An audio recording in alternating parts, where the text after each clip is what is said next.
So for the second part of sketching the Stone Cold Steve Austin, our main focus we are going to shifting from the skin texture as we have discussed in part 1. But before we start this tutorial, I am just want to tell you that every tools that I'm using in this particular tutorial of Stone Cold Steve Austin, you can buy it, and every link I've given in my description box you can check out and buy also. And if you want to see every real-time sketches that I've uploaded of every sketches in this particular channel, you can check out my second channel, which is Shwet Sketches 2.0, and link will be on my description box, or you can also search Shwet Sketches 2.0. Now we are going to start making the realistic skin texture. So to make realistic skin texture, first of all we are going to focus on the main point of making any picture or reference picture into a realistic or a hyper realistic sketch is the patience. And no one can teach you how to have patience. I only can tell you that you should have start from basic, and while starting with basic, step by step you will learn how to have patience, how to apply more and more details. The more and more details you will apply to your sketches will look more and more beautiful.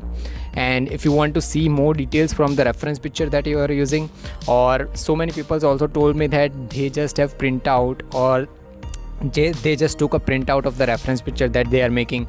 Or what happens is that if someone told an artist that just make sketches of mine or reference or commission artwork, they just have printout and they will make grid on them. The problem with printouts is that you cannot zoom out those pictures. So I prefer that right now each and every person have a particular mobile with them, and you can have a third-party applications like PixArt and everything, Snapseed and this type of application. It will allow you to zoom out your pictures. And if you want to see how I've applied graph, how I applied every single thing, how I made graph on my drawing sheets also, those are the tools, and I have uploaded every drawings on my channel, which is how to playlist. You can check out on my channel also. You will learn so many things, the shortest and easiest things. Now to make the skin look more realistic, don't always go for harder pencils first. Just go with the softer pencils or lighter pencils like H pencil. H is the lightest one you can add. Or the first time you are making a skin or any type of these things, just focus that what type of skin texture is there or what color of skin texture it is. So skin texture or color of Stone Cold Steve Austin is a little bit lighter. So to make it look more realistic, just use H pencil and up to 3B pencil. Just sharpen your pencil as much as you can in an artistic way. In an artistic way, the pencil sharpening is different, and if you want to learn how to sharpen your pencils in that way, you can check out my playlist, how to playlist. It is the easiest way. I have told you, or I have uploaded a complete tutorial how to sharpen your pencils with charcoal pencil also and graphite pencils. So after sharpening your pencils, just sharpen your pencils after 5 to 10 strokes, okay? Because while you will use a pointed pencils, you can apply more details. But as you are an artist, if you will apply your pencils, if you directly apply your pencil with a flat point, you cannot give more and more details. So that's the most important reason to apply more details to your sketches. So after applying the base layer with H pencil, another most important thing is that you should know how to shade.